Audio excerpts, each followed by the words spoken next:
Hello, everybody. This is Maria Di Poce, your coach and consulting, coming to you on this kind of rainy Wednesday. Today, I bring you a really exciting topic, which is mastering the art of communication. Specifically, of course, when we're talking about speaking with our real estate clients. Have you ever lost a deal because of miscommunication? I've been there. I'm sure you have too.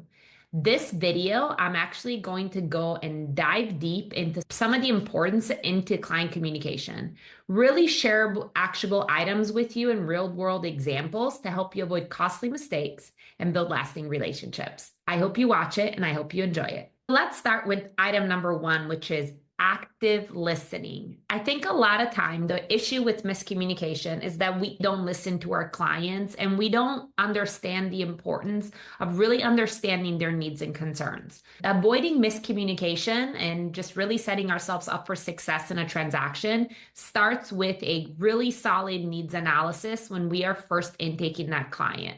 What I mean by that is either a buyer consultation or a pre-listing conversation or pre-listing call before we actually go in for a listing appointment. Are you doing that? Are you actually sitting down with your clients? A buyer consultation can take up to 30 minutes to really ask the right questions and find out what are they looking for? Why are they looking for that? What's important to them specifically about that? There's a lot of content out there that has to do with a solid buyer needs analysis and a solid pre-listing call. I hope you take the time to do that because I can't tell you how much of the deals that I have been a part of that there was miscommunication around could have been avoided if I had just asked better questions. So if you're having this come up in your transactions where you feel like you're having a lot of miscommunication, it's probably because you're not asking enough questions. If you want to book a call with me, I'm happy to review your buyer needs analysis and pre-listing call to figure out if there is actually a gap in that and if we can make that better. Now, let's talk about the second thing, which is clear and concise communication.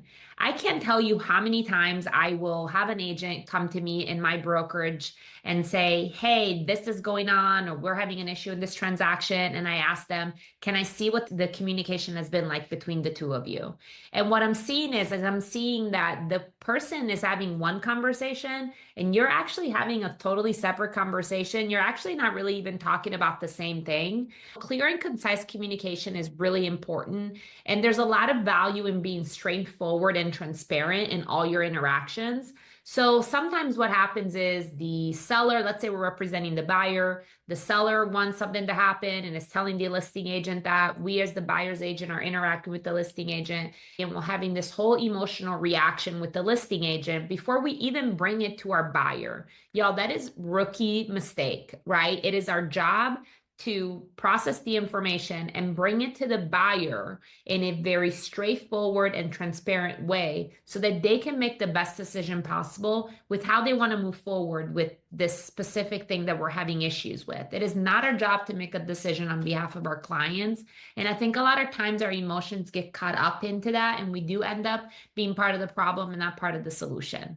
Okay, so that's number two. Okay, so number three is consistent and timely communication.